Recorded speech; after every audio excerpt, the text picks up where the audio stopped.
Okay, it is 6:30 p.m. and I'd like to call this meeting of the Community Development Committee to order. While this meeting is being held in person, in consideration of the ongoing COVID-19 health concerns, we are offering the option for the public to participate through Zoom if preferred. Instructions on how to attend virtually are included in the City Council calendar item listed on the front page of missionks.org. The public is also invited to participate in the meeting. If you are participating through Zoom, please either add your comment in the chat feature and it will be read out loud, or note that you would like to speak and we will call on you shortly to make your comment verbally. Please remember your comments or questions are visible to everyone in the meeting. If you are part of our in-person group tonight, please raise your hand but stay seated and we will call on you to go to the lectern to make your comment. When you make your comment, please state your name and city of residence for the record. Also be conscientious of others trying to speak and speak slowly and clearly. This meeting will be recorded and posted on the city's website at missionks.org. Please contact the administration offices at 913-676-8350 with any questions or concerns. Ms. Folks, please call the roll. Thomas. Boltinghouse. Here. Loudon. Here. Ryard. Here. Pring. Inman. Here. Juicy. Here. Davis. Here. Thank you. We will now proceed with our agenda. Our first item of business is public comment. Is there any member of the public who would like to comment now on an item not listed on our agenda tonight?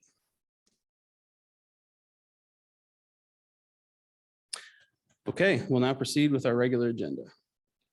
First, we have a presentation on the 2022 end of season review and evaluation of the Mission Family Aquatic Center and Mission Summer Camp from Penn, Almoney, Jenna, Dickman, and Jenny Smith.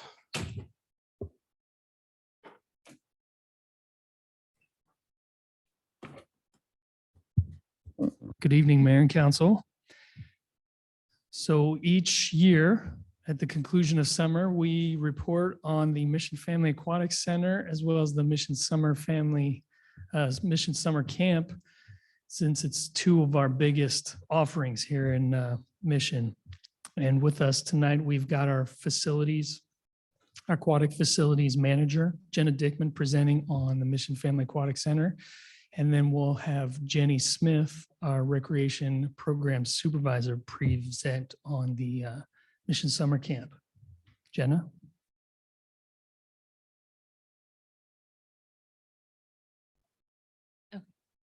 Good evening. Thank you for having me to give you a quick recap on our summer at the Mission Family Aquatic Center.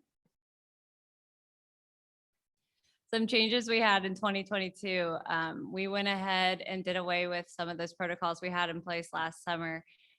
So we opened at full capacity and eliminated the use of needing reservations to utilize the facility. We brought back Super Pass. We added special events and fitness programs to the schedule, and then we expanded on our rentals. Here's our revenue summary. Covers the memberships, daily passes, concessions, programs, rentals, and Super Pass. Memberships did significantly well this season. We had more patrons willing to purchase a membership due to just having more facility involvement. And then Super Pass and rentals did extremely well. Slide. Here is our expense summary. Some things to note on here. We did increase our wages for lifeguards to, stay a good place to work. So we brought it up from $10 an hour to $12.50. So that's reflected there. Maintenance costs came down, but chemical costs nearly tripled this summer, and water, sewer, trash, they doubled. So cost recovery is at about 51%. Here's an overview of our membership visits throughout the summer, trended upwards on both resident and non-resident. Next slide. Some of the highlights from this summer, we got a new pool vacuum, so we were able to keep those pools super clean. New lap lanes. We got the UV system repaired on the lap, leisure, and splash pad, which kept our pools and bodies of water much cleaner. Splash pad was put on a push timer system. So instead of running all day, it would only run for 30 minutes at a time. We were able to host the Mission Marlins practices in dual meets. We had one rain out day. We had staff had several assisted saves, especially in that diving well. But kudos to them, all of their saves were just assisted, nothing turned into emergencies. So they did an extremely good job. We had really low staffing levels. There were a few weeks where we didn't know if we were going to be able to open on certain days, and our team really stepped up, expanded their availability. And without them, I feel like we would have had to shut down a couple of days, but due to them stepping up, we made it through the summer. And luckily we were able to keep 16 of them and transition them to our indoor pool. Some things to look to for the future opportunities. Recruitment is one that's foremost on our minds. We'd love to go into summer being at 100% staffed so we can expand some of those fitness offerings and bring back programs. Some of the improvements for 2023, we will have a painted lap and leisure pool. We're going to maintenance that slide to the orange open slide. We'll get table umbrella replacements and shade structure replacements, as well as a pump and filter replacement. And here's some of my favorite picks from the summer. Any questions? Just a comment, I liked the early swim period. It was really great. I think a lot of people enjoyed that, so thank you. Yes, it did really well. Thank you, Ken. Okay, anything else? All right, thank you very much. Thank you.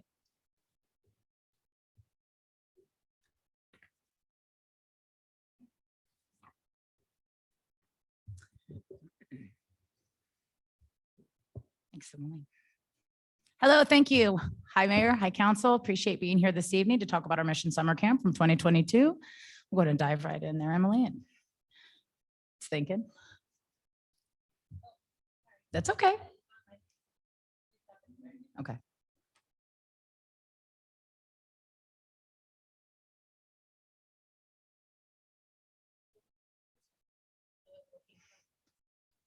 Did you see how I hid that little chin though? Did you see?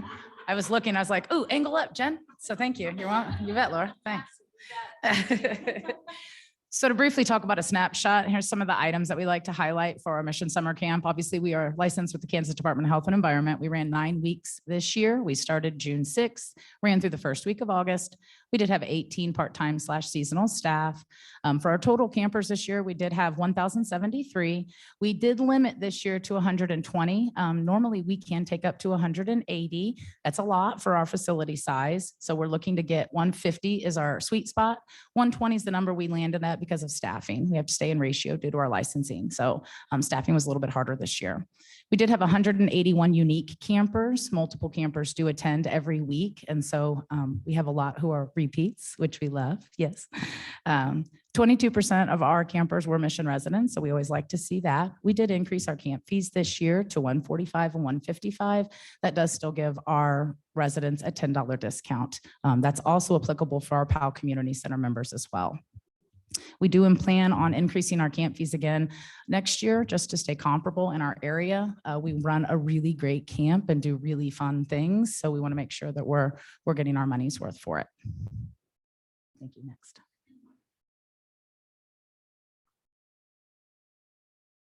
Here's a breakdown of our revenue, and I've included those few years. Keep in mind, 2020 is not listed. We did not run camp that year, so that's why that's missing. We did have a good year this year with 178% cost recovery on our camp. Expenses did go up this year. We were in a good spot, and we'll talk a little bit about that on our highlights. We were awarded a grant from Child Care Aware of Kansas this year, so that did allow us to spend a little bit more money, do some bigger crafts, pay for some more transportation, and some extra stuff for our camp staff and campers. So our expenses did go up a little, but it was worth it, and we did have it covered. So we had a good year for revenue. Expenses, again, this kind of highlights where that $99,000 was spent. Obviously, personnel costs are going to be the bulk of that cost. We did increase our camp staff rate this year from $8 an hour to $12 an hour. And that was because in April, we didn't have any staff. So we were pretty worried that we were going to limit those numbers too much. So we did find that we had to increase that camp wage to get people interested to come work our summer camp. So that is why that personnel cost does look substantially higher from 2021 to 2022. So a couple fun highlights. As I mentioned, we did get awarded the Child Care Aware Grant. That equivocates to $18,000 a month. And we do get to receive that for approximately 15 months, which will be about $272,000 that we receive through that. We're getting through it. We're spending it. So that's great. Staff shortages were managed, even though we were a bit short-staffed. It did allow us to limit our number of campers that we had in. So we were able to do it. Camp staff really stepped up this year, worked a lot of hours in the hot summer sun, and kept a good attitude throughout the summer. Strong staff retention. We did have approximately 6 staff members move over to our part-time regular workers, and they're working now in the POWELL Community Center, which is great because then they're easy to transition back to summer camp come 2023. So that really helps us with the training and then retention. We did have some successful COVID protocols and attention to camper and staff safety. There was just some different measures that we did put into place to make sure that we were keeping everyone safe throughout summer, and it worked really, really well. So we were happy with that. Camp scholarships, we did award some camp scholarships. 4 families were approved this year. We do go off of the Johnson County 2022 HUD standards for who is approved for scholarships. We did encourage patrons and members to donate through channel messaging. So we did a few different options. Anytime anyone said, we'd like to donate some money, we would suggest a monetary donation to our camp scholarship fund. And we found that people were excited about that and wanted to help a camper come to camp. So it's an easy sell to get that money when you say you're sending a kid to camp. So it was nice. Of course, it is accessible to all incomes, but it is a roughly 40% discount on our fees for summer camp. We don't subsidize the whole thing because a little bit of commitment helps, but it does get close to that 50% discount on our camp fees for scholarships. Of course, pictures are always fun. So we added a couple pictures in here at the end, but a really great year. And we were happy to have summer camp back, feeling a little bit more like normal this year. So if anybody has any questions, I'd be happy to answer. No.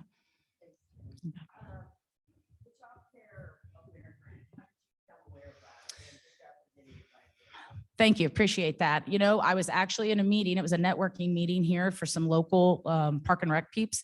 And they asked me if I had applied. And I was like, what are you talking? I don't want a grant, right? They said, Jenny, do it. So I was actually informed by a staff member from Johnson County Park and Recreation District, let me know about it. That very day, I came back, threw our hat in the ring, talked to Penn a little bit about it. We decided, yeah, let's move forward. We applied and we were awarded. So really excited. Yeah, you're welcome. Anybody else? Awesome. Awesome. So much. Yeah. Thanks, guys. Have a great job. meeting. Thank you. We'll now move into 5 items which will come forward from the September 26, 2022 Planning Commission meeting. All of these items will appear on our October 26th legislative agenda. And we'll start with the Mission Vale rezoning at West 58th Terrace and Nall Avenue with Brian Scott. Hi, Brian. Hello, thank you, Mr. Chair. We had a full agenda on the 26th, so Yeah. we were busy that night. We had 3 items that pertain to the Mission Vale townhome development. The first is a rezoning. You want to pull that up, Emily?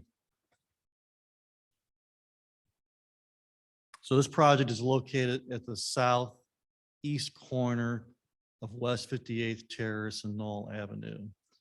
And encompasses 5 parcels in that property. Go ahead and, yep, 2 on Nall, and then 3 on West 58th Terrace. The 2 on Nall are currently zoned PPB planned business park. And then the 3 on West 58th Terrace are zoned MS2.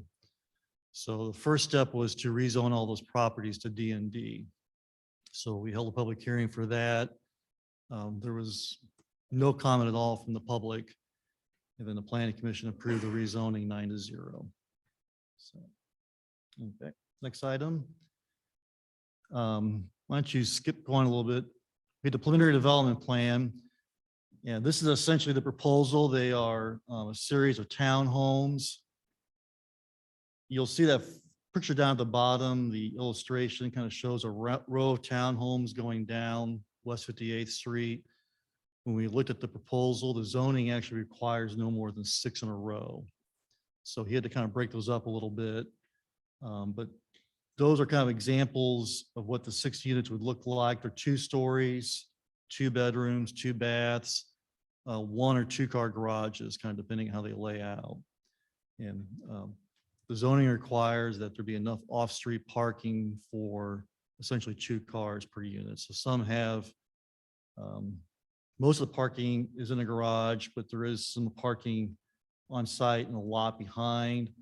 And then a couple of the units at the very end of West 58th Terrace actually have driveways as opposed to the garage being in the back, the garage is in the front, and there's parking on the driveway. And you want to go back to the, yep, that one. And so the final one, by the way, the PDP, again, we had a public hearing, no comments, and that was also approved by the Planning Commission 9-0. And then the final item for this particular project was a preliminary plat. And again, there's 5 parcels, and we're asking them to replat that into 1 parcel. There's no dedication of right-of-way associated with this plat. So that's all that will be presented to you for considerations of the preliminary plat. We have a sidewalk that's being installed on Birch, West 58th Terrace, and Nall. We're in discussions. You'll kind of notice that little triangle that's on the south side of Nall. There's 1 single family home between this development and Wingstand. And the developer, Scott Koenigsdorf, did approach the owners of that property, but they declined to sell.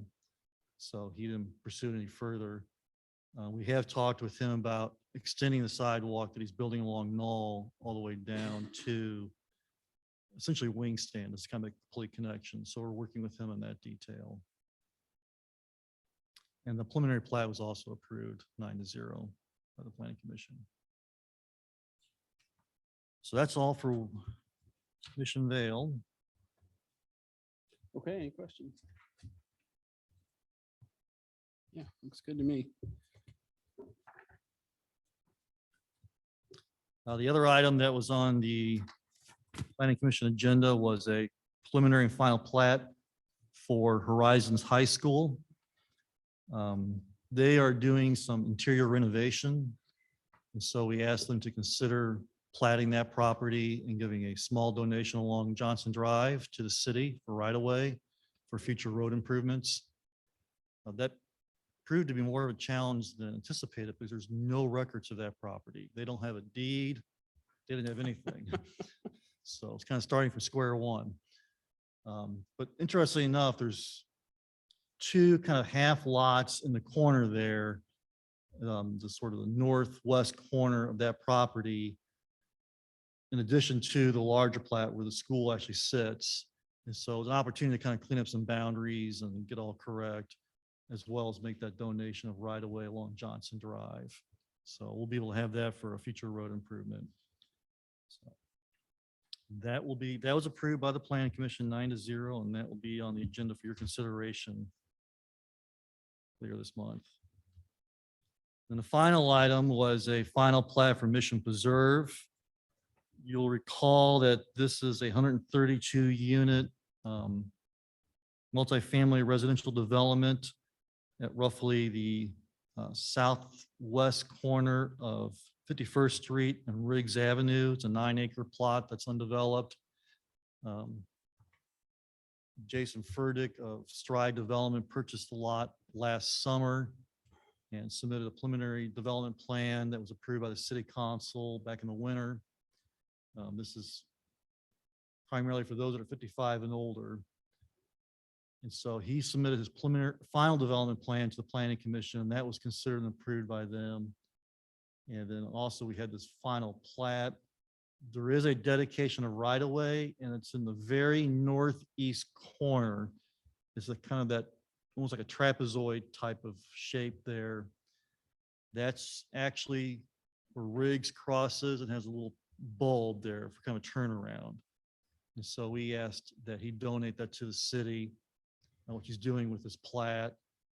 And then the very tip actually crosses into the neighbor's yard there at the end of Riggs on the east side. So at a later date, when we kind of get everything squared away and we get a legal description for that little tip, we'll come back to you all for a vacation to the property owner there. So let's kind of get all cleaned up. That was approved by the Planning Commission 8-1. Okay, One person objected to it. all right. Any questions? Do we know why they objected? Just don't think he liked the development. Yeah. So, All right, thanks, Brian. okay, thank you. And our first action item this evening is acceptance of the meeting minutes from Robin Folks.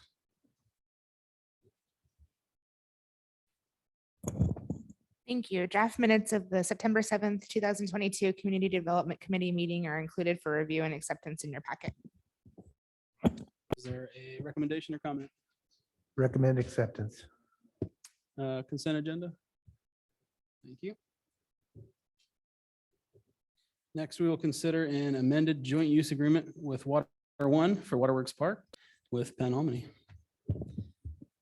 Thank you. So Water One is the owner of a pumping station located at 5900 West 53rd Street, as well as the green space to the north and east and just south of it.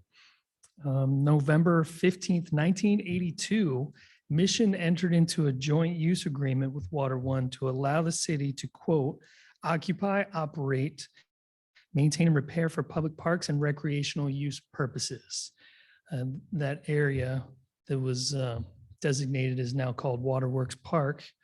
And that agreement has remained in good standing for the last 40 years.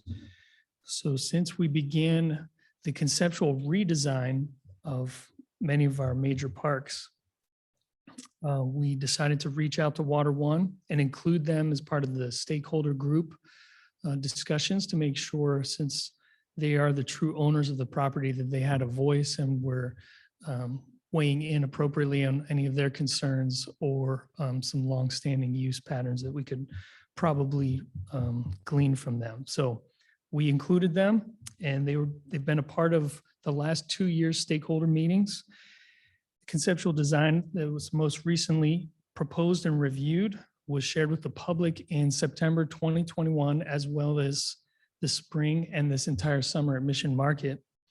And then we've kept them abreast of any changes all the way up until including the most recent change, which was in January of 2022. And that was essentially just shifting walk and trailways from 10 to 15 feet away from water lines to 22 feet away from water lines. And that was that one of their concerns was that they needed more room if there was breakage to dig without damaging any infrastructure with the park. So Water One has supported all of our conceptual designs in principle and has weighed in numerous occasions saying that the partnership that we are in with them works for them, and we can see that it works well for us. So the only consideration they had for us as part of this joint use agreement was to make sure that we include them with any future upgrades or changes to the conceptual layouts, which seems reasonable. We reached out to Payne and Jones as part of our legal counsel to review the joint use agreement. They have partnered consistently, not partnered, but they've consistently met with Water One's counsel and gotten this final joint use agreement in front of us. So the major changes that are before council to weigh in on are sharing improvement plans and design revisions, updates through Exhibit A. That's a new inclusion. And that's essentially Exhibit A is any conceptual design that we share with them. The next point is temporary occupation by Water One and restricted access to the park if the need arises. So that wasn't included in the original agreement. And this is in case there's damage in water mains underground. They want to be able to make sure that we're aware they've got to come in and dig and potentially destroy some trailways or destroy some turf as part of that. As long as reasonable efforts are made by Water One to mitigate the damage during underground maintenance and the cost to mitigate exceeds the replacement cost of city facilities, the city agrees to contribute to the cost to mitigate or repair damage. Now, this is part of larger Section 5, which has a little bit of confusing language. Mayor reached out to city staff, and which prompted a meeting next Tuesday to kind of get to the heart of the meaning of Section 5. So next Tuesday at 12 o'clock, we'll meet with Water One's counsel and Payne and Jones and see if we can't shore up any confusion and eliminate some verbiage. Both parties acknowledge that there are instances where trails cross over water mains, and we're supposed to notify them at least a month in advance before construction begins. There was a new element that referenced the cost estimated associated with conceptual design improvements, and that was really to serve as a benchmark for them to see that there are real improvements being made here. It's not just, a couple $100 planting a tree. So it referenced 1.7 million, and that was really as a placeholder, not necessarily an exact figure. General liability coverages and releases may be reviewed and modified annually with written notice. So that was included in case there was something we saw needed to change or Water One felt that they wanted to keep us aware of. So this revised agreement is pretty crucial for Mission and Water One to hold in perpetuity. We wanted to make sure that we got it right and gave you an opportunity to review that and weigh in with any concerns before any major improvements are made. Staff is recommending approval of this amended joint use agreement pending any changes that may happen the Tuesday, October 18th meeting with Water One and Payne and Jones. I'm happy to take any questions. Any questions? I recommend taking it to the consent agenda. Yeah, I'm going to suggest maybe the regular agenda since there may be revisions to it. Does that sound all right with everybody? Okay. And Mayor, did you want to just elaborate on kind of so the rest of the council Sure. understands? So it seems like, Section 5 is a new section, that it's kind of one of the key pieces now if we're going to be investing substantial dollars in the park. But, it talks about both that the parties will work together to determine mitigation cost allegation, but then it says that the city shall pay or shall contribute to the cost as requested by Water One. So I think there's a question of, who gets to determine that final number. It sounds like, yeah, we'll talk about it, but then they can say, here's your bill. So I don't know if that's the best way to do it. So that was kind of my concern around that language. And then maybe just a suggestion that we update the dollar figure to reflect, current estimates of the park, but. Absolutely. I think those are reasonable asks. Mhm. Anything else?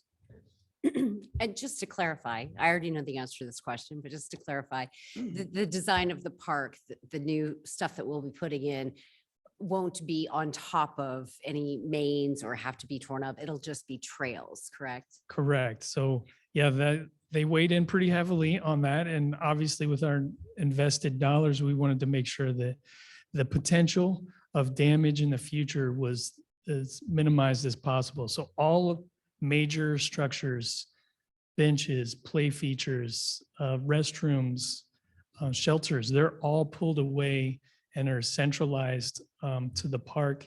Really, the only thing that even gets close to the water mains are 2 sections of trail.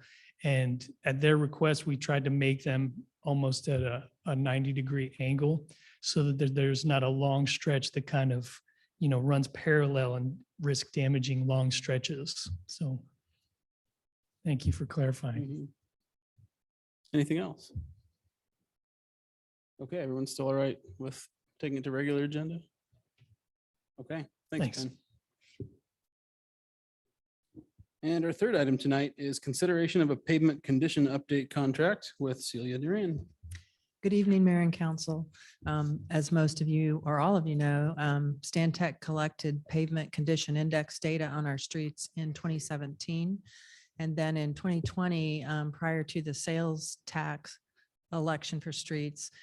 We retain them to go back and reanalyze the data, take our geotechnical boring data, which showed how deep our asphalt is on the street, develop decision criteria, an estimate of the cost, a recommended street treatment, and from that data, we prioritized a list of street projects based on the worst first, based on PCI worst first.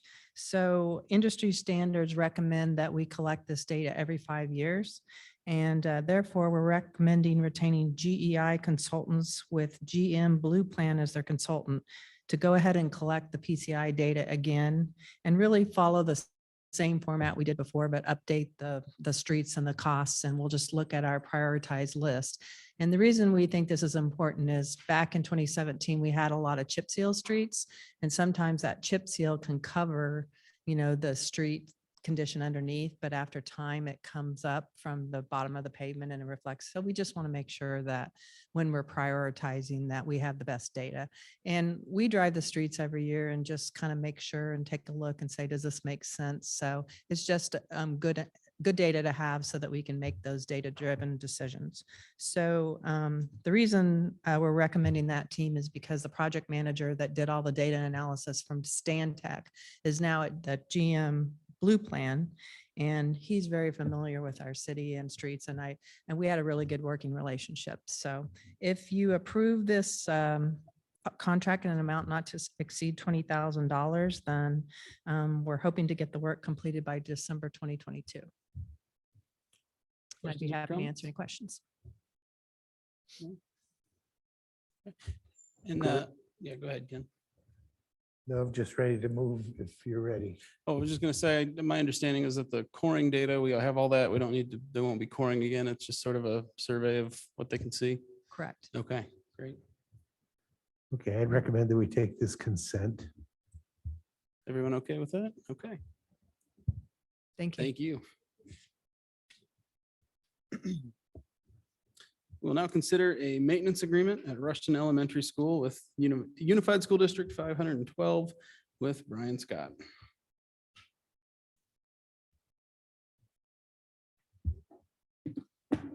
Pull up that, not the packet, but that presentation I sent you earlier. There are two items on tonight's agenda. They're kind of the same thing. One is for Rushton Elementary School and the other one is for 58 Nall. 58 Nall. So I'll kind of tackle both of them at the same time. Okay. Keep going. Mhm. Keep going. Yep, there we go. All right, the first one is 58 Nall. Preliminary development plan was approved earlier this summer, and the final development plan was approved by the Planning Commission in August. And one of the conditions in order to meet their parking requirements was that they build 8 on-street parking stalls along Nall. So you can kind of see that off on the right-hand side of the screen. That's Nall running north and south on the right-hand side of the screen. And there's 8 parking stalls on that street. So we asked the developer to enter into a maintenance agreement with the city whereby they're responsible for taking care of those stalls, as well as the sidewalk that's mostly in the city's right of way and the landscaping. So that's what's in that maintenance agreement. They'll be on the console for consideration later this month. And you go to the next one. And it's kind of the same song, different verse for Rushton. They actually requested more parking than what was required by the zoning. And they felt like they needed that not only for their teachers, but their support staff and visitors and et cetera. So to meet the parking that they needed, they asked for parking stalls, on-street parking along 52nd Street. They actually have 10 already. There've been 10 there forever and a day. They wanted 8 more. So again, we said, great, but we'd like you to enter into a maintenance agreement with us whereby you're responsible for maintaining those 18 now parking stalls, to which they agreed to, the school district did. So that's the other maintenance agreement that'll be on the agenda. Any questions? Just go ahead and make this a consent agenda item for both. I think so, yeah. Okay, thanks, Brian. Thank you.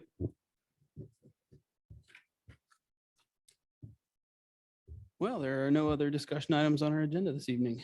Laura, are there any department updates that you want to do now? There are, thank you. I would ask, let's start with Celia. Celia, Penn, and Emily.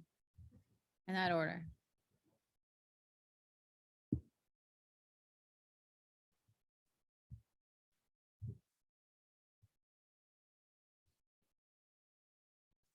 Hello again. I just wanted to talk to you about some of our projects. Our Rock Creek Channel project is completed. Everything looks good and we've done our walkthrough. Our Johnson Drive project is substantially completed and we walked the streets. So what happens when they substantially complete the project? We walk the streets, we develop a punch list, and then they have to get that done and we have to inspect it before it's finally approved. So just some of the items, very minor. There's some small areas behind the curb that they need to resod. There's a couple cleanup areas, like they have some concrete up on the streetlights and they have some of that blasting for the parking stalls in the curb. So they're going to clean out that and just some minor items like that. So they're really close to being done. And luckily they picked up the cones. So everyone was happy about that. And then our street project, we walked that street today and it's substantially completed. And we have a couple areas where in Countryside where there's real small areas where the driveway, it looks like the sod machine drove over the driveway wing. So they're going to get that done. And then the sod guys put in the sod, but they have to go back and clean it up. There's some areas that they left on the curb. So that's on the list. And then they water the sod for 21 days. And then once they're done, we inspect it. And if it looks good, we turn it over. We send a letter to the homeowners. There's some areas that they're going to have to replace. It looks like, you know, it's not watered very well or established. So they're going to be working on that and just cleanup of all the areas. And then I don't know if you've noticed, but we have our ADA inspection consultant and we've been walking the streets with her, which I didn't think we had that many sidewalks, but I don't know if we're going to get done before winter. But anyway, she's very knowledgeable at ADA and she is in a wheelchair. And so it really is interesting for her to be riding and you can really tell we've got a lot of sidewalks, you know, that were installed back in the 50s that don't have the proper cross slope and running slope. And so if you see us out there, we're having all kinds of tools and measuring the slope. So anyway, that's going on right now too. So that's all I have. Does anyone have any questions? Okay, thank you. Thank you, Celia.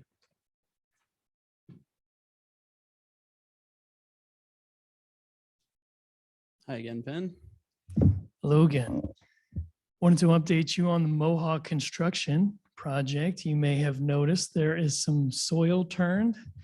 And the exciting part of that is they're putting in the sanitary infrastructure. So they're going to tie into that on the next couple of days here. So if you hit along 67th, that southern edge, you'll be able to see big trenches where some pretty large pipe is going in. It's always fun to see that. Guys like me kind of geek out about the underground part, but the above ground is obviously just as beautiful as the below ground. One of the interesting elements they shared with us is that they had dug 2 feet down and still had not one drop of water. And so 2 feet below grade, it was still piles of dust exploding. So they came out, watered. It makes it really difficult to prepare a site when the soil is that dry. So they had water truck come out and just balance some of the soil factors to ease in digging, but also make sure that the right mediums in place and everything's prepared the way it needs to be. And then they've cut in the southern parking lot, which is probably the biggest change in the project. When originally we discussed doing that first part of the year, and then with some feedback and some back and forth, some things aligned where cost savings were projected to do it sooner, and that only works out for our benefit and the patrons of Mission because they gain access to the walking trail a little sooner. obviously, once the parking lot is poured. So that should happen here in the next month, which is very exciting news. And then I also have, at the end of the meeting, I'm going to bring out a piece of the block so you can see kind of what the restrooms block is going to look like. So that's the update for Mohawk Park. Yes, Ken. Did we lose any mature trees from that park? Yes. Yeah. In fact, we actually had that discussion today. The contractor had his father on the backhoe that was taking out the first tree. And that was one of the first parts of the project, was to prepare that centralized area for all of the digging. And so, I mean, the last thing you want to do is affect trees, but when it's the very first thing you've got to do, it just stings a little bit more. We did have to lose 2 trees, but we will replace them tenfold with younger, stronger, more resilient species. So we'll be in a better place. You're welcome. And I had one question on the final design documents. Did we end up deciding to connect the sidewalk on the, I guess that'd be the northeastern edge to the street? Will it connect all the way? Do you know what I'm talking about in that corner? If the trail will connect all the way to the On street Horton. corner as On opposed to Horton. stopping short? Yes. Yes. So I believe you're referencing some conceptual layouts where Yeah, the trail ended where the parking spots ended, right? yeah. And we've since adjusted that. So that trail will eventually connect to the Okay. northeasternmost corner in the hopes for a tie-in eventually. Phase 2, Phase 2, correct. okay, Yep. Yep, that is phase 2. Speaking of trails and tie-ins, we did meet with a Public Works team on site and we discussed the ADA tie-ins with Overland Park as well as the southeast and southwest corners and Beverly. So we've got a plan of action and making sure that all of those elements are considered in each phase of the planning. So I thought that was pretty helpful. Power tie-ins coming in from the north, so they're preparing that. And that's everything for Mohawk Park. I did have one update for our spooky walk. I shared an email, so hopefully some of you can join us that evening. But one of the things worth referencing is the shuttle parking. We're gonna have participants park just north and west of where Broadmoor Park is. And then we're gonna have a shuttle service, bring them to and from in an effort to alleviate some of the parking issues within the development. And we felt like it was value added. It was a request from previous seasons. And given the nature of the growth over the last couple of years, it only made sense if we wanted to make this an event that's worth highlighting in Mission. Are we going to be able to have like signage that directs people to go park there? Absolutely. Great. Yes, we discussed that. I could see people not knowing to do that Mhm. and then Yeah. and So you'd have we'll, nobody on the shuttle. yeah, we'll double down on communication Awesome. through our various channels and then make sure signs are in appropriate areas. I was just gonna say, I appreciate the signage out at Streamway already alerting about Spooky Walk. I was out there today and was happy to see a couple of signs about that. So Thank you. Anyone else?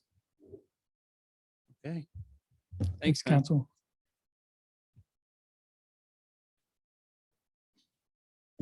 Hello, Council. I just wanted to update and confirm that the greenhouse gas inventory RFP is on the streets. We have confirmed receipt with at least 2 firms and have shared it around networks. So we'll be hopeful that November 8th is the deadline for responses. So we'll be hopeful to get some nice ones to compare, and we'll have a mixed team to review those to spin off of our climate action task force work.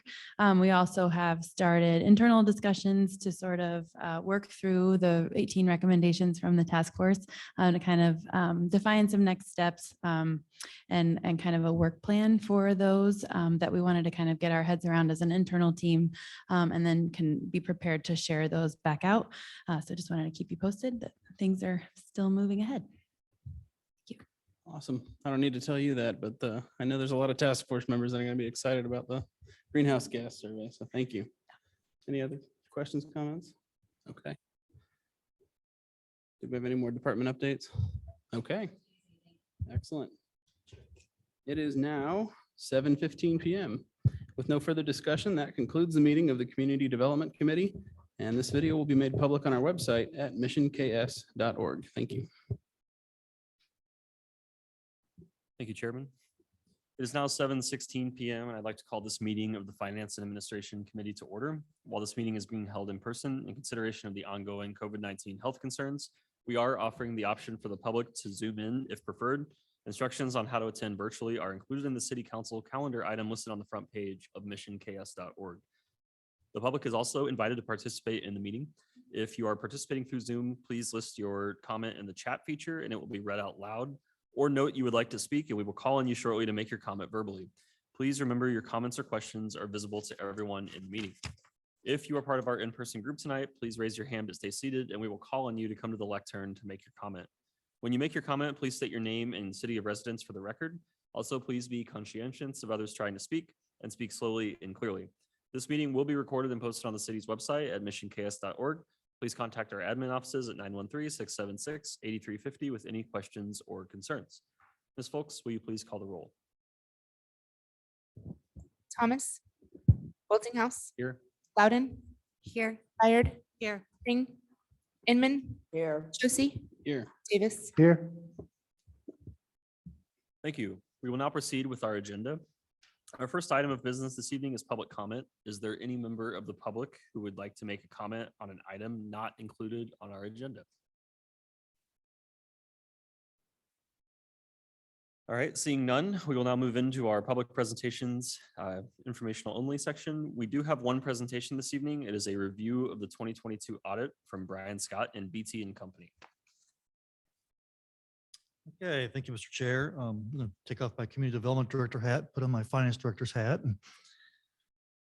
It is once again time to start working on our audit for the year ending December 31st, 2022. One of the first things that we always do is ask the auditor to come and present a pre-audit communication letter to you. And under the American Institute of Certified Public Accountants, there's established standards and guidelines for proper and effective auditing of financial records through the issuance of statements and auditing standards, or SAS. And SAS statement 114 is the auditor's communication with those charged with governance. Addresses the auditor's communications with the governing body and management. In particular, the auditor's responsibilities with regard to the financial audit statement, plan, scope of work, and timing of the audit, and significant findings or issues from the audit that may arise. So without any further ado, I'm going to invite Emily Sheldon. She is with BTCO, who's been our auditor for the last several years, and she is going to present the SAS 114 letter. She's going to get sassy with you, so don't be offended.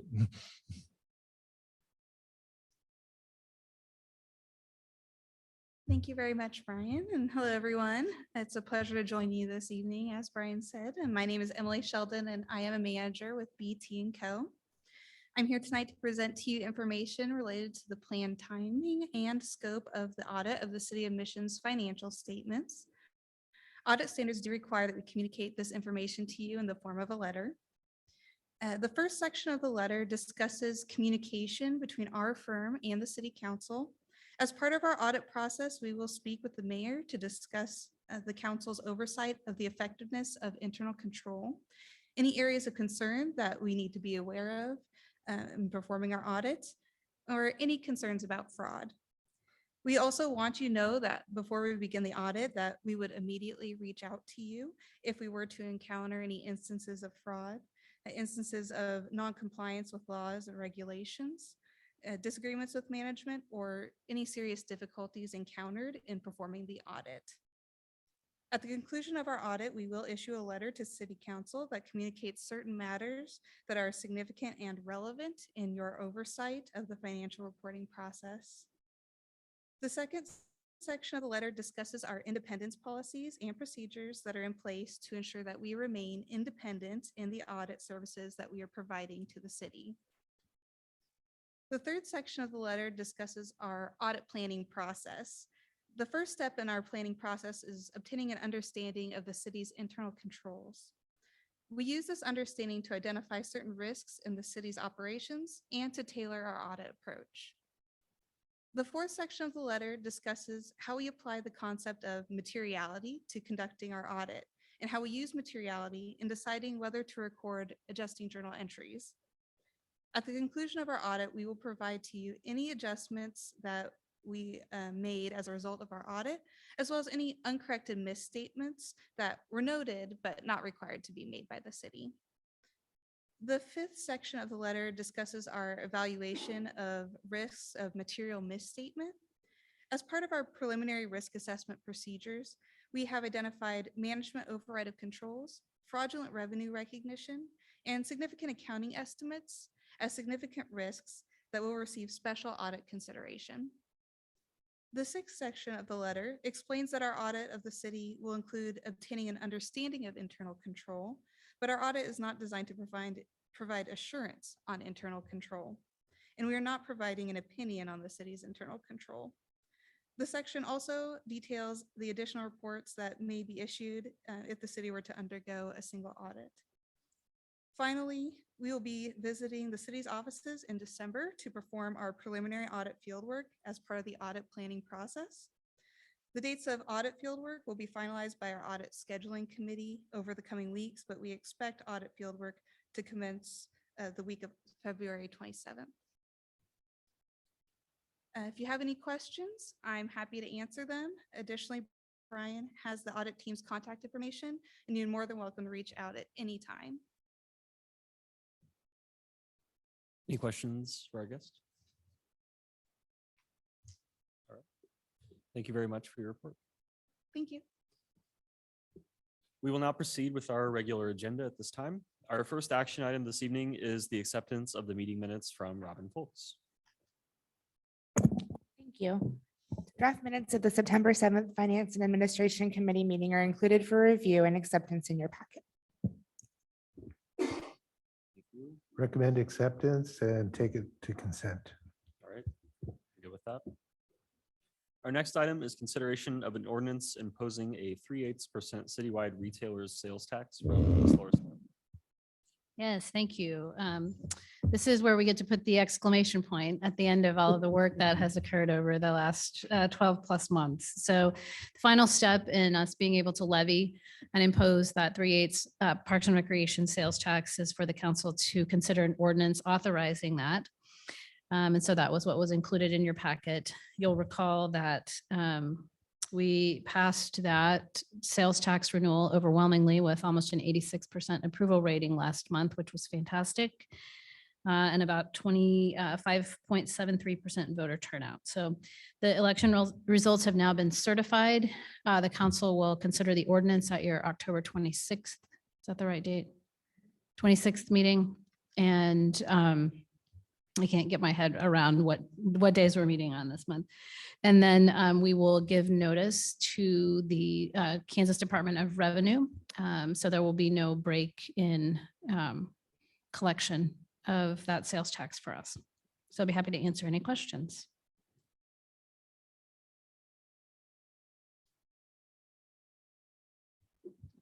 All right. Just congratulations. Yes. Good work. I take it that this goes to non-consent. I'm good with that. Yeah. All right. Our next item is a discussion of renewal of a legislative advocacy services agreement with Little Government Relations LLC and also from Laura Smith. Yes, thank you. For the last several years, we've worked in partnership with Little Government Relations, or LGR LLC, Stuart Little, and for legislative advocacy services. They spend, while the legislature is in session, we receive weekly reports and updates, opportunities to draft testimony or testify on various issues that are of interest to us. And then throughout the remainder of the year, they provide us with a monthly report, an update about activities that are going on. It has been very valuable, I think, in just helping to keep staff and council supported and informed on a timely basis. It allows us not to have to pull that time away and try to track all of those bills.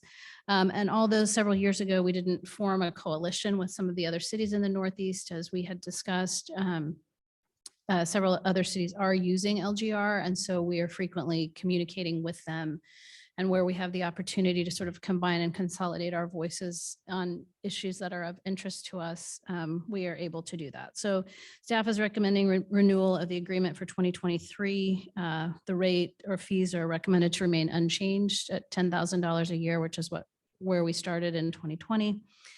The contract is paid in 4 quarterly installments, and if approved later this month, if it looks like the council is going to move this forward, I would probably suggest that we bring Stuart in and start some preliminary discussions about a legislative platform so that we can bring that back for discussion in December and then adoption, or discussion in November, adoption in December. Any I'm happy to- comments or? I think this is a valuable service that is provided by Stuart Little and his staff. Really appreciate it and appreciate the reports that you provide. So I definitely support this and would move it to non-consent. And I'm sorry. Hi, Stuart. I didn't turn around enough to see that you were here with us this evening. Is there anything you would like to add? Okay, thank you. Yeah, I'd like to echo the positive sentiment from Councilmember Davis as well. I find these reports to be invaluable, and I've told Stuart that before too. And it's just nice to at least kind of have in your subconscious some ideas about what some of these items are, especially when you're at events and you see state legislatures referencing these things, and you're able to stay abreast because yeah, otherwise, you know, city stuff is busy enough. So really am happy to see us continuing this as well. Anybody else have any comments before? Are you okay with Ken's recommendation for non-consent? All right, and then our final action item tonight is consideration of a resolution identifying surplus items from Brian Scott.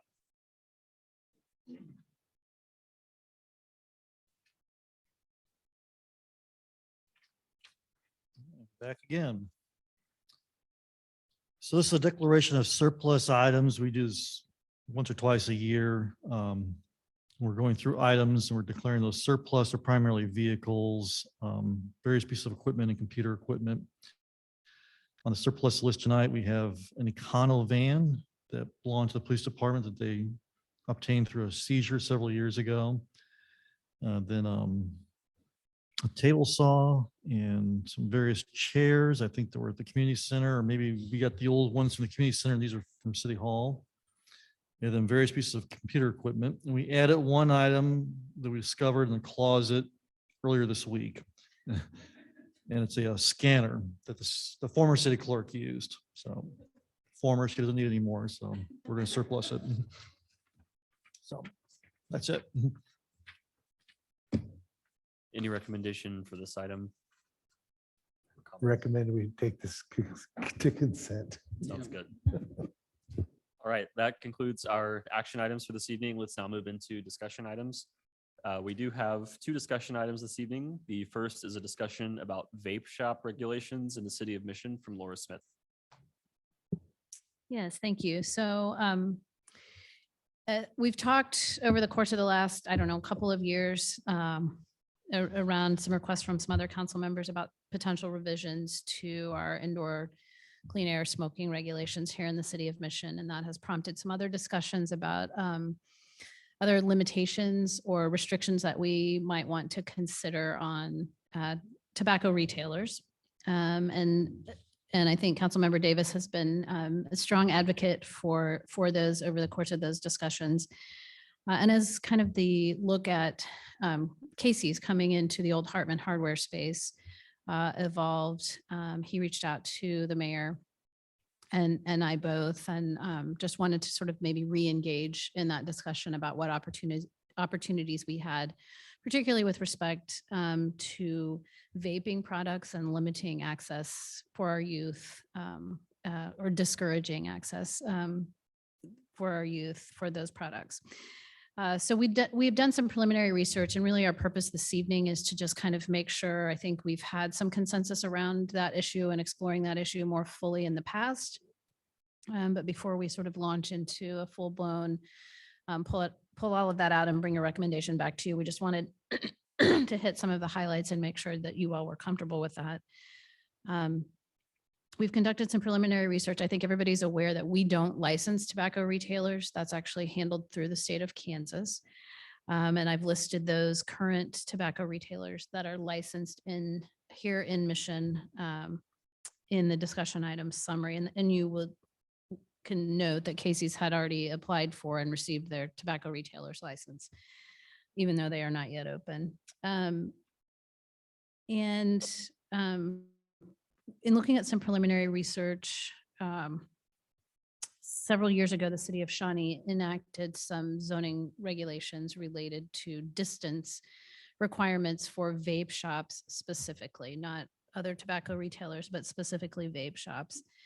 And so that's kind of where our attention, if there is council consensus, would be focused in looking at how we might think about limiting access.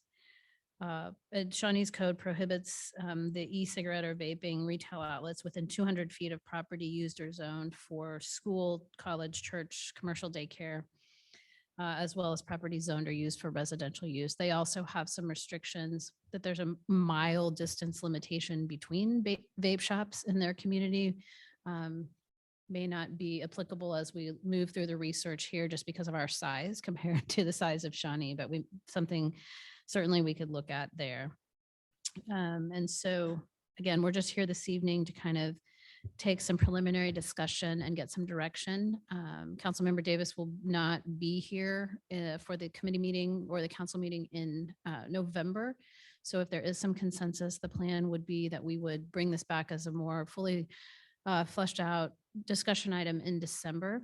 And then it would be, if we move forward with this, it would be a change to our zoning codes, which requires a public hearing before the planning commission. So what we'd like to do is have that discussion, provide some direction or have some consensus at the council level, and then we would kick it after the first of the year into the planning, over to the planning commission to start that process, with it eventually coming back to the city council.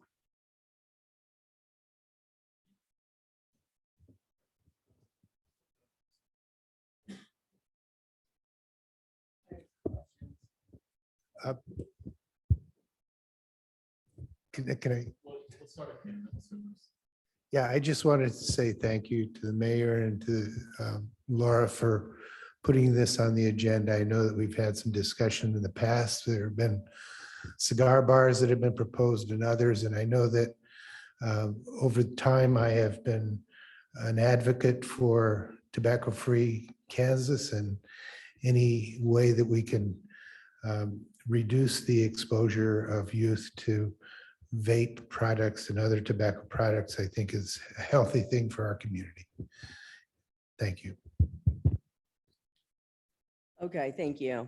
My first question is regards to the 200 feet of the establishments that we currently have, you know, legally licensed by the state, as well as the new one coming in, which would include the Casey's. Would they be affected by this? Meaning, are they within the 20, like for instance, the 200 feet? So typically in a situation like that, and we haven't taken on the next step if we move this forward would obviously be to draw those sort of buffers around the existing tobacco retailers and vape shops. Typically in a situation like this, you would grandfather existing retailers, and that's what Shawnee did. And then you have a provision in the ordinance which would address if that retailer closed, then the restriction would apply to the next person that might come along. But that's certainly one of the things that we would discuss more fully, what the council would like to see in the ordinance. So that would be if there was a daycare that came in next to the Quick Trip, let's say, the Quick Trip would be grandfathered. Correct. Okay, all right. Thank you. Those are the only questions I have. Thank you. Yeah, so first of all, I support anything that's going to reduce the use of tobacco, and especially with youth. And I heard from my wife plenty working in schools about how big of a problem it can be, but I do also have a concern I know my daughter's daycare and another daycare we spoke with have trouble finding places to locate themselves due to distance requirements for liquor stores and things like that. So I want to take care that we wouldn't be putting an undue burden on these facilities to, in my opinion, we need more of some of them in Mission. And it's hard for them to find space that meets all these buffers and things. So just a concern there. Certainly. And that's why, if you are in agreement that we would bring this back, we'll look at that map. We'll be very, judicious, and the distance requirements that apply in Shawnee may not be the appropriate distance requirements for our community. But again, I think it helps me to always be able to see that on a map and really understand what we're talking about. Mhm. I can see having distance from schools, but from daycare centers, toddlers running over to the VP to buy a pack of smokes. I mean, Yeah, I think there are daycares that they're sort of licensed differently. You're talking about the Yeah. full-time, like during the day for real young kids. I mean, it's not like necessarily like a cigar type of situation where you actually have, I guess, noxious fumes, let's call them. So I don't know that I'd be worried as much about like young childcare. Certainly I'm more worried about the kids in schools, teenage and high school. So. Yeah, and I think it's important to note too, that currently our ordinances restrict smoking in any indoor place. So oftentimes I think part of the challenge here is historically with vape shops in particular, they've allowed for sort of test driving of products within the shop. And so sometimes that can be a factor in some of the communities, and that may be part of what feeds into that. But again, we'll collect more comprehensive data so that you all have kind of those things. And if you think of anything else, I mean, it sounds to me like, yes, we want to at least continue to evaluate it. Yeah, absolutely.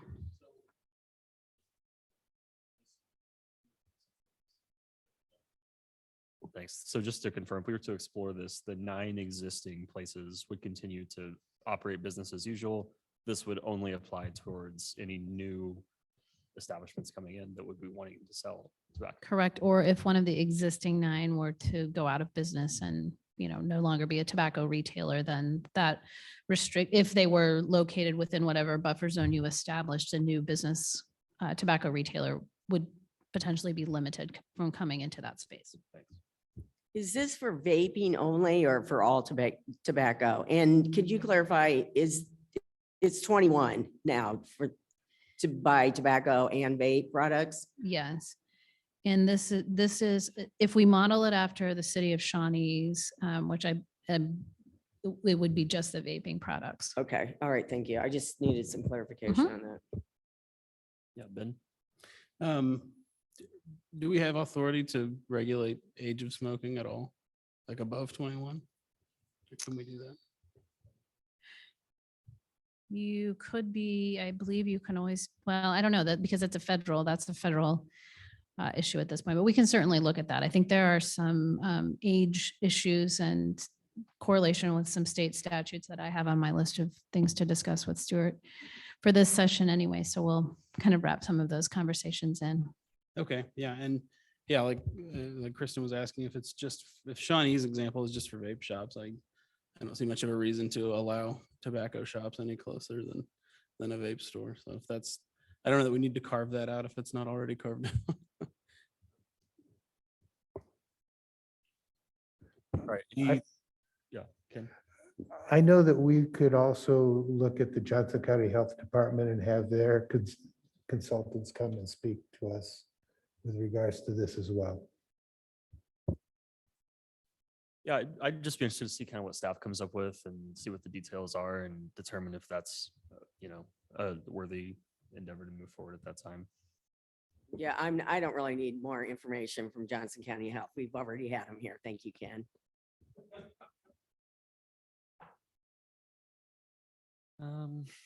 Any more discussion on this item? Anything else?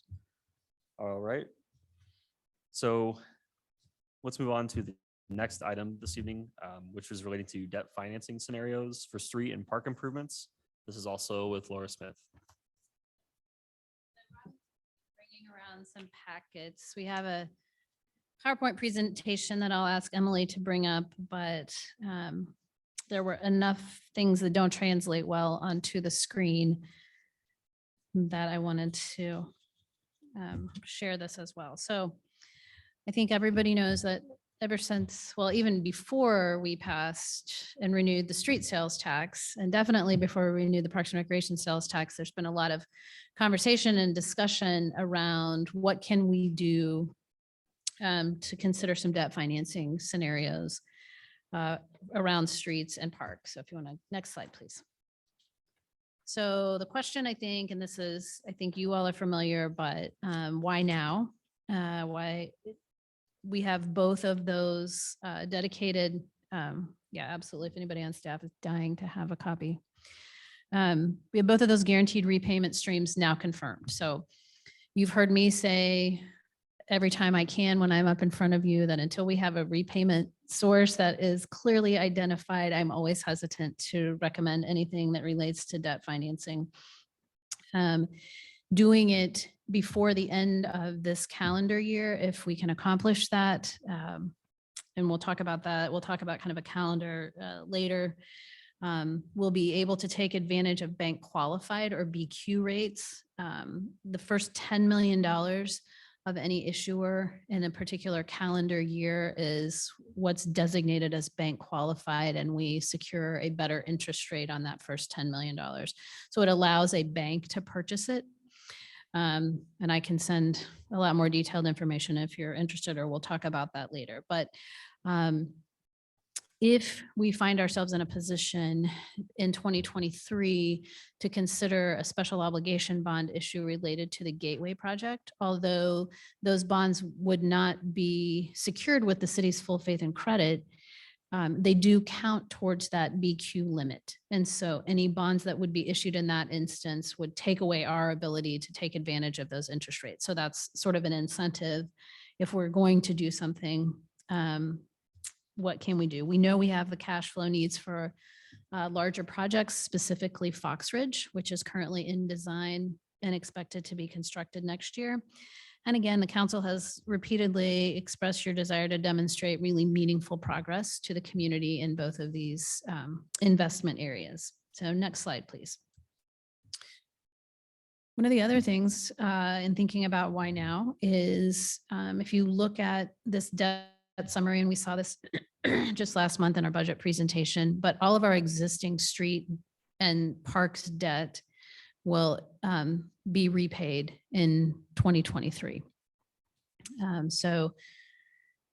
Streets, there's an issue that was the 2012A issue was repaid from dedicated street sales tax with that first street sales tax implementation. 2013C was a portion of Johnson Drive, the big downtown improvements, and that was repaid from street sales tax. And over the last several years, the combination of either the transportation utility fee revenues or the mills dedicated to streets.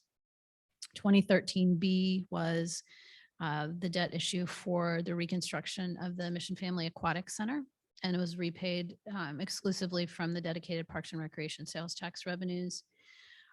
All of those issues have been 10-year debt issues, which is consistent with our existing debt policy. We do have 2 times in my tenure here, we've extended beyond that 10-year horizon. One for some major stormwater improvements, and that was based on the anticipated life of the stormwater asset versus a street. And then more recently, we looked at kind of the return on investment for our FCIP improvements, and we approved a 10-year debt repayment schedule as opposed, or 15 years as opposed to 10. And so again, looking at that 10-year issue, any new debt issuance at this point would be time to expire with the sunset of the sales taxes. And that brings me back full circle to, as long as we have a dedicated repayment stream, I think it's a great opportunity to talk about it. So next slide, please. So we'll go into, I didn't detail every option in this presentation that your discussion item summary indicated we asked Ellers to run a $5 million net proceed scenarios for $5 million, $7.5 million, and $10 million. $5 million, and we'll touch on it a little bit later, but I will tell you $5 million doesn't get us anywhere close to where you all have indicated you want to be. But I wanted to make sure that we offered that as an option, and we kind of had those stepping stone places to look at.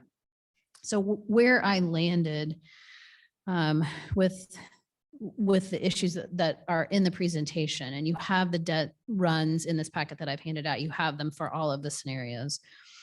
I focused in on that $10 million, and you'll see also when we get to the CIP worksheets that we can't make the estimated debt service payments without some additional conversations around some things. So there's work to be done, but I wanted us to start with the $10 million scenario and think about how we might break that up and allocate that between streets and parks. And so on the street financing recommendations, I originally built a scenario looking at about $5.6 million of total debt in a $10 million issue being used for streets. So when we look at the largest portion of that would go to the Fox Ridge Drive Phase 2. So the current engineer's estimate for that project is $5.57 million, roughly. That's up $500,000 based on the most recent engineer's estimate. So that's up $500,000 over what we just talked about a couple of months ago in our CIP. And that number's still in flux. Could get better, could get a little bit worse. We know we've secured $1,649,000 in CARS funding. I think we talked about through the budget process that we had a reduction because of the volume of requests and interest in the CARS funding. They're strictly applying an 80-20 rule. And so they shaved back our financing there, but we know what that dollar amount is. It's been committed. It's included in the CARS program and funding for 2024. And we've also talked for several years about the fact that Fox Ridge Drive has been too large to cash flow in one fiscal year. So we've covered the design costs, which were about $418,000 just on a pay-as-you-go basis. So target of that 5.6 million, about 4 million would go towards accomplishing the Fox Ridge project. Then we looked at what can we do to accelerate potentially the residential street program. I think everyone will remember, as we've talked about the streets that are being designed for 2023, we have Beverly, Riggs, 50th Terrace, and 60th Street. And we've had some concerns, which I think Celia has shared along the way, that the $2 million that we had allocated in the CIP might not cover all of those streets based on the current engineer's estimates. And then we also recently approved design for 55th Street in hopes of being able to move it up. It was kind of the next highest priority street. And we'll talk again, you'll see some of the numbers. We may or may not be able to include that. But so targeting about $1.6 million of the 5.6 million in bond proceeds for our residential street program.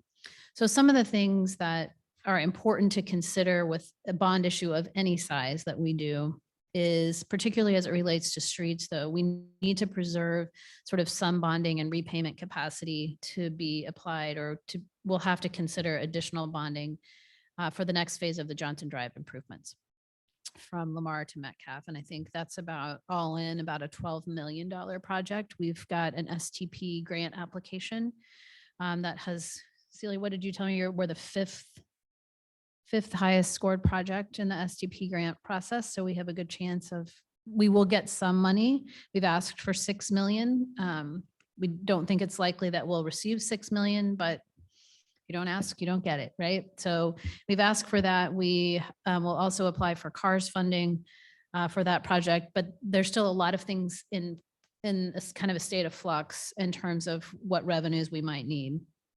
And that project wouldn't happen until 2026.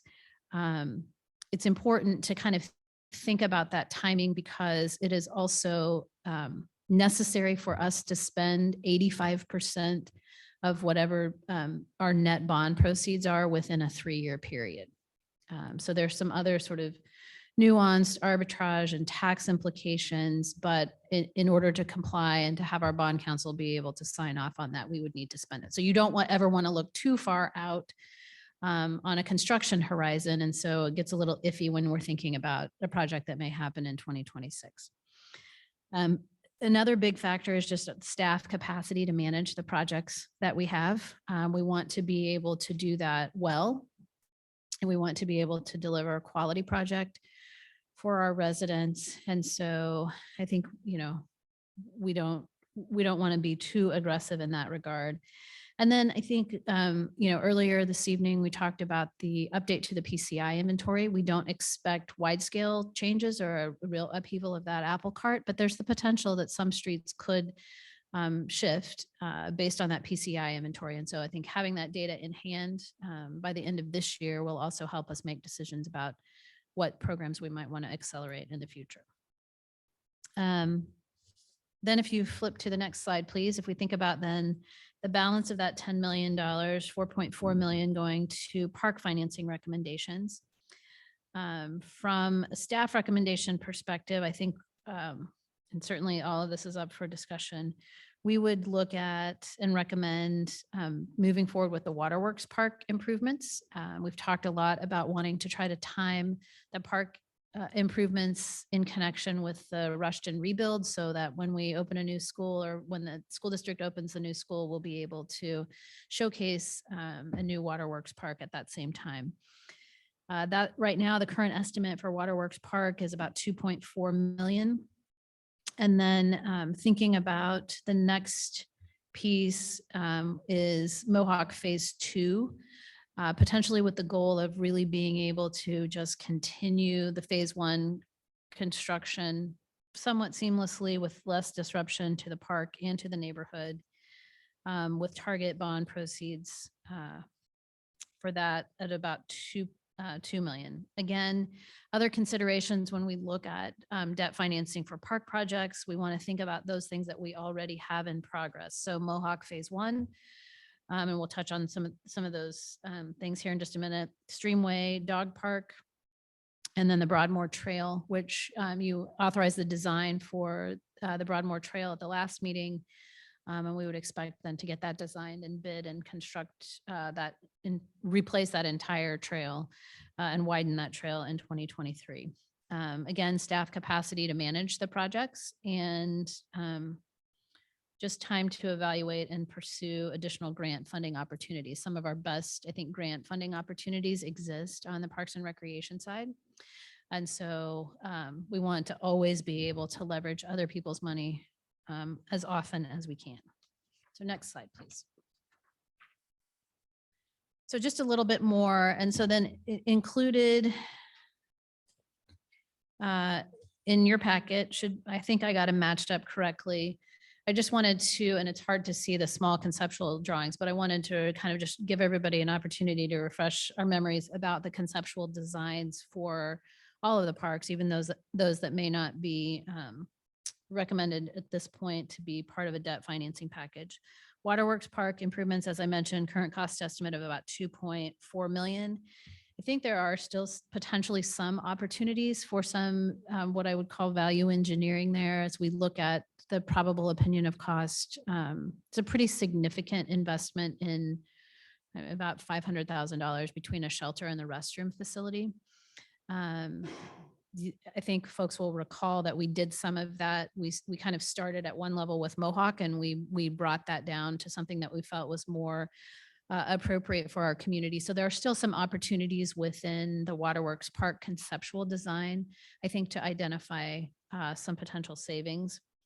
But you'll kind of see here, and we talked about it with the joint use agreement, that the facilities that we're investing in heavily are not on top of any of the Water One's major assets. And this was, again, one of the designs that went through a stakeholder group.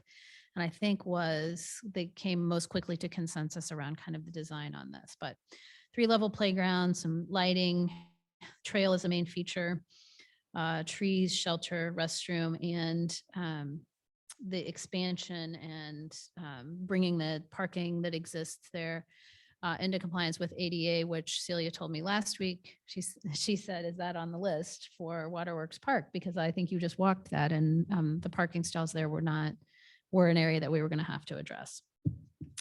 So next slide, please. Then Mohawk Phase 2, we are about 1.48 million investment in Phase 1 that Penn described for you earlier this evening. The Phase 2 cost estimate is about $1.92 million. Again, I think we have opportunities. We were approached by some neighborhood residents about the possibility for some crowdfunding, potentially for a playground and an all-inclusive playground type structure, which I think we'd really need to explore. And I think there are opportunities for grant funding for some of the other components in this park as well. Next slide, please.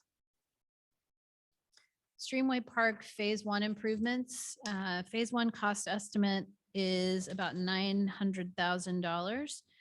Last month, we submitted a land and water conservation grant fund for the Phase 1 improvements, using the funds that had been earmarked in the general fund, or potentially tagging the funds that were set aside for a dog park in the general fund, and then in the 2023 budget allocation for taking a portion of that identified for park improvements as our matching for land and water conservation fund.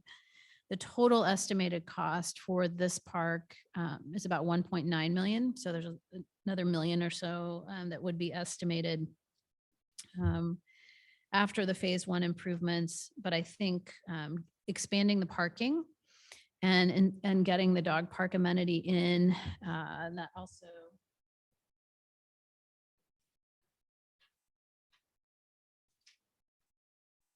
So Phase 1. So what you see here is really the conceptual drawing for the entire park. So Phase 1 would include parking lot demolition, parking lot lighting, parking lot construction and striping, the dog park fencing, utility installation, grading and earthwork, 3 benches, 3 trash cans, a water fountain for dogs and people, irrigation, and then some perennial tree, turf grass, those kinds of surfaces. So that's what's included in the Phase 1 improvements. And I think, so really the bulk of that is probably going to be some additional lighting, some redo of the trail, and then a new shelter and potentially restrooms. And I think that's certainly something, again, that we have talked about, grant opportunities related to dog parks. Being able to have a location designated has been one of the kind of biggest things that has held, I think, the Friends of the Dog Park group back from feeling comfortable in submitting a grant application. But we can also use this, I think, opportunity to look at grants and potential sponsorships for that. And then as we see how that park might be used, I think we can make some future decisions about the shelter and restrooms and the rest of the amenities for there. Next slide, please. And then finally, we have Broadmoor Park. As I mentioned, we'll be moving forward next year to redo the trail. I think you'll recall there's probably the most conversation around from neighborhood residents about just leave everything fix the trail and leave everything else the way that it is in that park.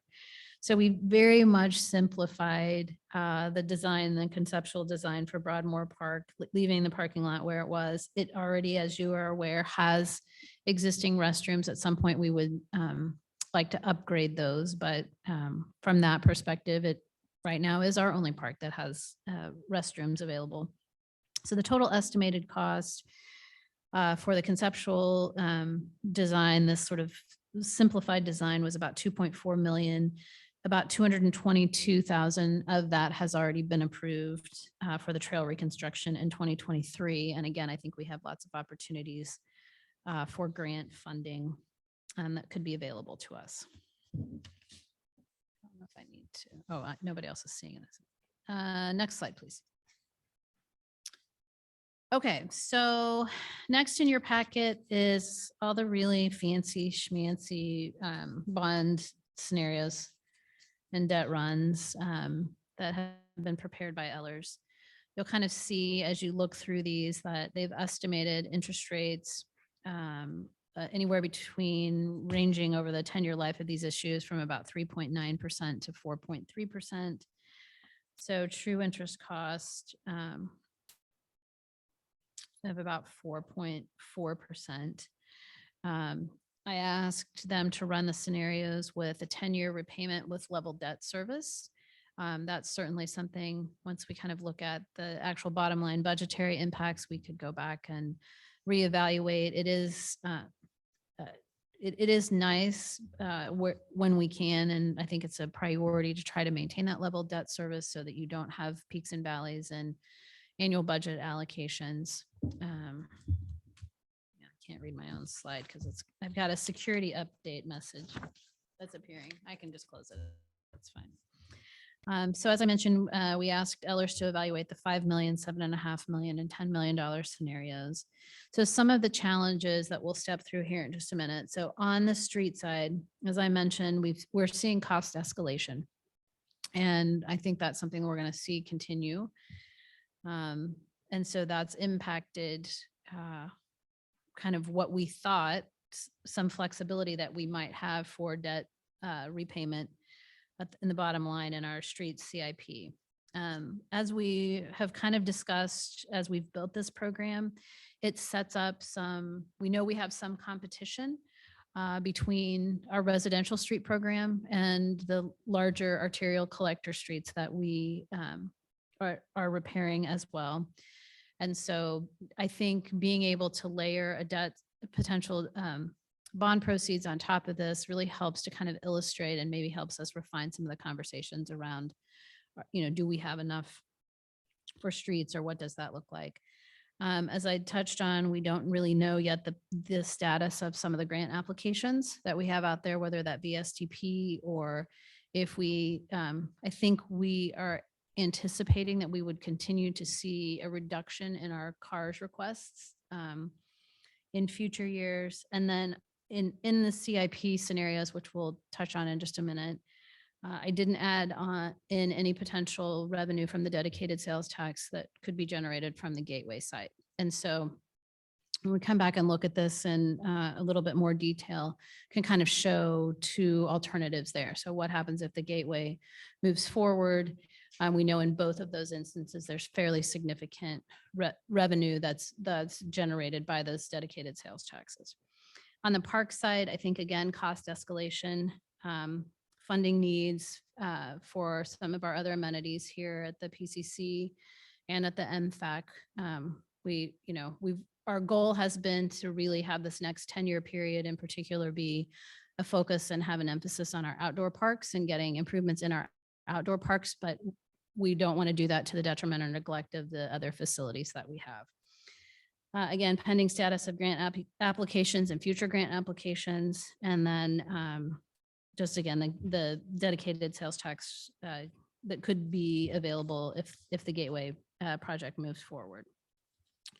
So I do not have a slide. That's all of my slides, but I think if you will look in your packet at the CIP spreadsheets that you have flashback.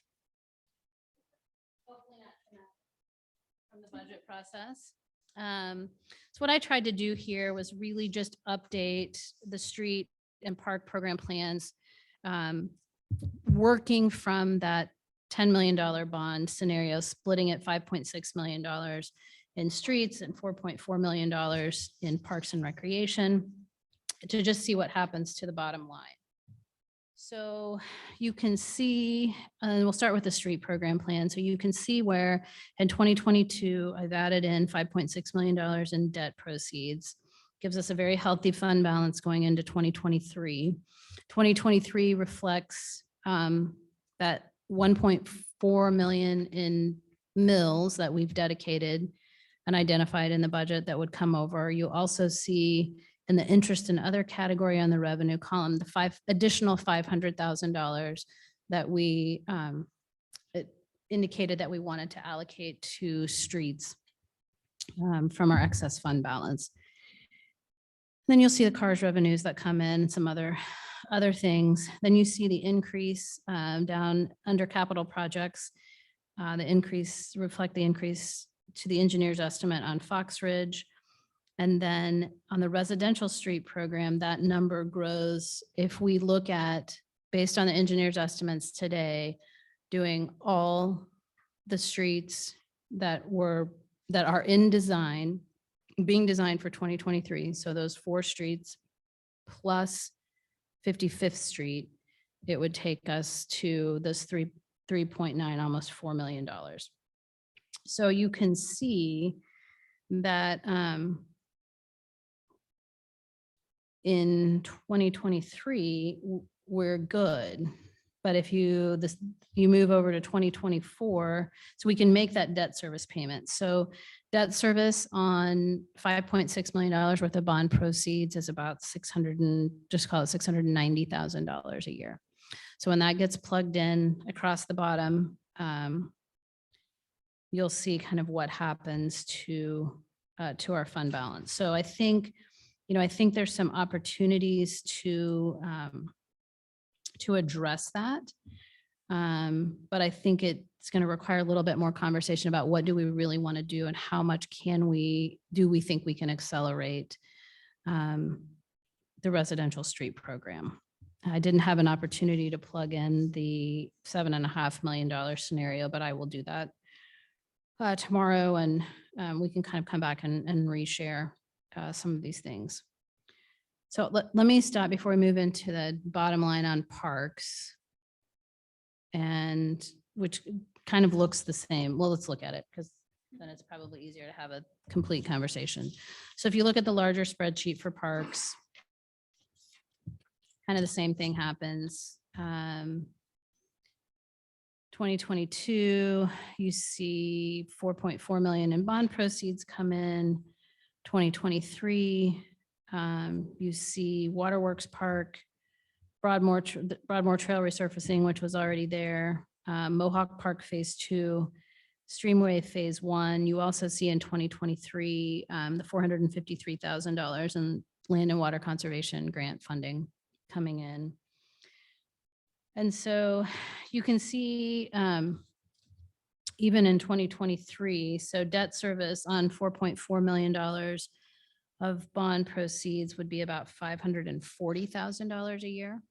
So you can kind of see we get upside down there. Now, there are some big potential swings, particularly in 2024 for the community center, and there's a $425,000 expenditure for roof resurfacing. We don't really know if that would all be necessary. So there's some things that can change in some of the investments in this building, and I think we'll also have that conversation as we look at recommendations coming out of the feasibility study. But that's kind of where if I went as aggressive as I thought we were going to be able to go, which wasn't as aggressive as where I know many of you would like to see us go, I think we can kind of see what happens to the bottom line. And I think there's some additional decisions that we really have to consider. So let's stop there. I've thrown a lot of information at you, but happy to discuss, answer, commiserate over all of this. I mean, it's good opportunities. I think we just have to think about how we want to do this most effectively. I had one question. Laura, sorry, I know you said there was gateway uncertainty. Can you clarify again if the projected special sales tax revenues in here include a completed gateway project They or do don't not. include? They do Okay. not. So this is I will without layer, gateway. yeah, I can create another version that layers that in, and I don't have those right in front of me, but I believe it's about $400,000 a year in each instance. So that takes a big, that pulls a big chunk out of that. Again, I think there are opportunities for us to explore grant funding. I think there are opportunities to do some additional phasing. I think there's opportunity. I mean, there's, still some value engineering that could happen. I don't like that term, but I think it's just, how do we get the amenities that we want to deliver in the most cost-effective way for our residents? So the other thing is, I think that at least initially, I think we're still a little bit conservative in sales tax performance, particularly really on both sides, they're the same. So I think as we see, and you'll see, we didn't grow that. We tend to see somewhere in the neighborhood of about a 2 to 3% growth in sales tax each year. We've held that flat at really what our collections were last year. So it's not a tremendous amount of growth, but over time, if you pick up another $100,000 to $150,000 a year, that certainly improves your bottom line and the funds available for that. So I think there are some things that can change, but I think looking at it realistically, it's important to see we might have some more difficult decisions or some things to do to make sure we could be in balance in 2023 and 2024.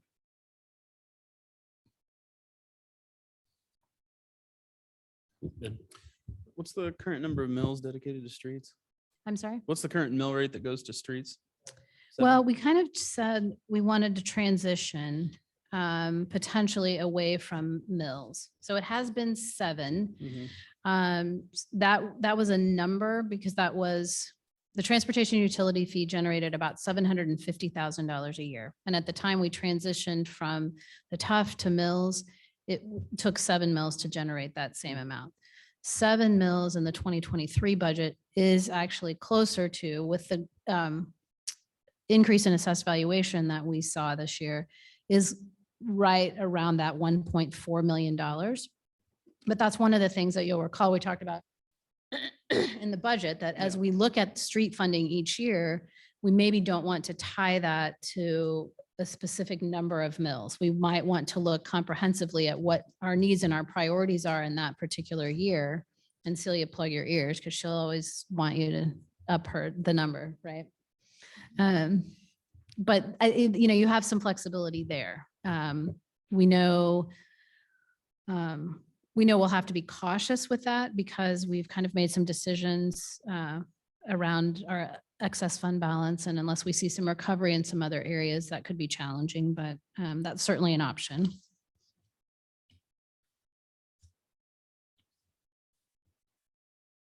I know, and I'll throw this out. I know that we just had a meeting earlier this week. We contracted with Black and Beach to do some work on evaluating opportunities to align projects that we have, particularly streets and stormwater, with federal funding that's going to be available over the next several years. I think they confirmed something that we already knew, and that is there really isn't state and federal money that's available for residential streets. So that big chunk that we've kind of had to, tackle on our own, and we're probably a little bit more limited on the street side, but we will continue to explore, any and every opportunity that we have there as well.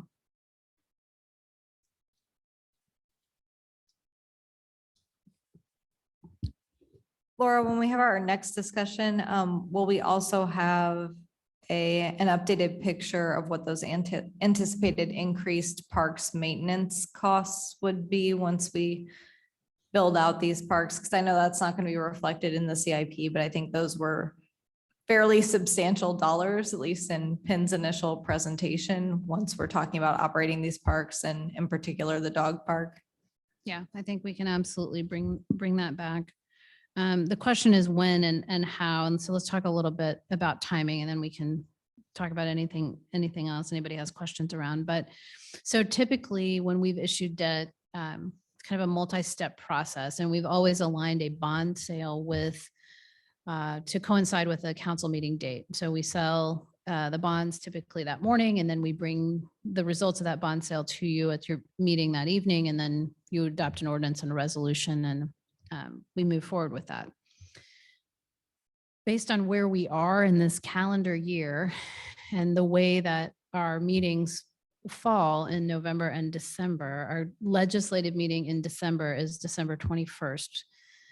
Trying to get into the bond market and have a bond sale that close to the holiday is not a good idea. So I've been talking For about the last week with both Bruce Kimmel and Kevin Wempe. There are some options that we have. We do not have to sell on a council meeting date. So there are some ways that if we are comfortable with the structure of the debt issue, that you can authorize the mayor to execute the documents on the day of the bond sale within certain parameters, and then we can follow up and adopt that bond resolution. So obviously our goal in order to take advantage of bank qualified is to look at getting it done before the end of this year. I've also asked Bruce to go back and quantify if we don't make it this year and we trickle into next year, what really is that dollar impact or potential financial impact? Because it may not be significant enough that we want to rush to a decision if there are enough moving parts and pieces. And so, I mean, it's just a challenge, and we run out between Thanksgiving and Christmas. We want to make sure that we have the largest number of potential investors that will be taking a look at our issue, because that always results in a better rate for us. And I will tell you, if you look at the bond scenarios, Ellers is always very conservative. So they've done, they're showing you, these are market bank qualified AA plus rates plus 75 basis points. And so the likelihood that we would have a better result and lower interest rates is pretty high. But they always want to just kind of show us what they think might be the outside parameters with that. So I have some work to do. I haven't had as much time as I would like to sort of digest all of the numbers and present and come back and have some alternative scenarios for you all to really consider. So I will continue to kind of build that out. But what other considerations, concerns, questions, information do you need, do you want as we think about moving this forward? Add one, Laura. Mhm. I think the night of the gateway vote on the 21st, it would be helpful to see sort of the trickle down effects like you were alluding to on, what a yes versus a no vote would do in relation to a lot of these parks and streets that we're Okay. talking about. I'll likely show that to you on November 2nd. And again, I can show it to you on the 21st, but I think if we're going to move towards a bond sale this year, I'm going to have to get all of that back in front of you sooner rather than later. But yes, absolutely. Because I didn't have time to pull those back out of the reports that we've seen already, but it will have a, significant impact. Trying to add one other question. Laura, on the rates, and forgive me, I can't remember our other debt interest rates, but especially if we're talking about squeezing in this year for the benefits versus waiting till next year, how much higher with sort of the bond market are these rates than other debt? And does Bruce think it would improve if, we waited 6 months or anything, especially if costs keep going up on some of the items, like maybe some more information about how that plays out? Yeah. And what I need to ask him is, I will get that. I did not pull. FCIP is going to be the most, relevant. If I go back to the issues that are expiring, the current parks and street issues, this is a pretty comparable interest rate to what we paid, but 10 years ago. I think we got really, really good interest rates on the FCIP project. And so one of the other questions in scenarios I need to run with him, and I will talk with him again tomorrow, is if we got into if the special obligation bonds for the gateway were issued and did not take advantage of bank qualified rates, we know that the phase one debt issue, I think we've talked about it being somewhere in the neighborhood of about 22.5 million. So first 10 million of that's bank qualified, the rest of it's not.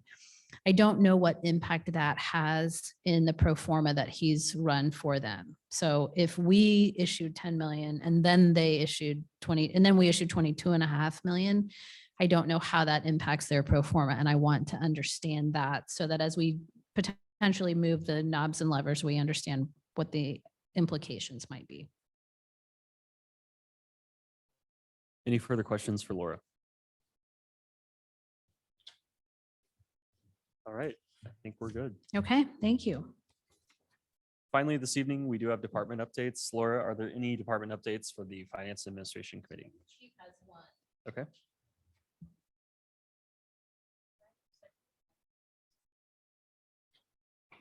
Good evening, Mayor and Council.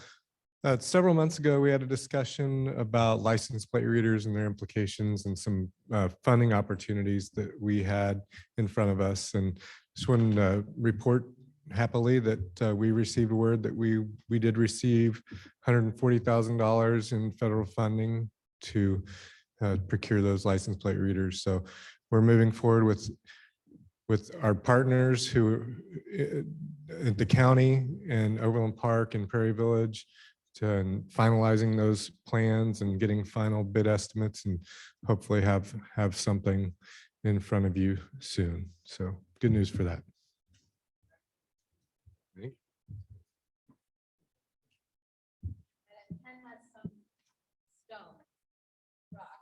All right. Right?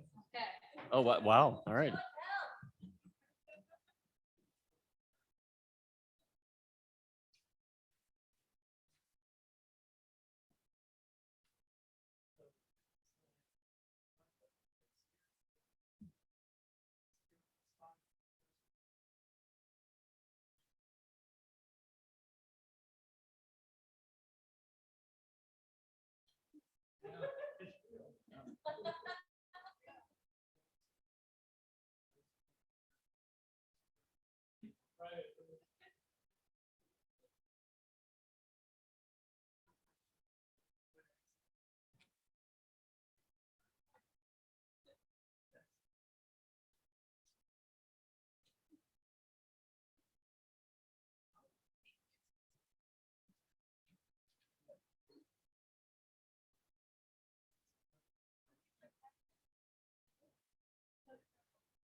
All right. It is now 8:22, and with no further discussion, that concludes this meeting of the Finance and Administration Committee. Again, this video will be made public on our website at missionks.org. Thank you.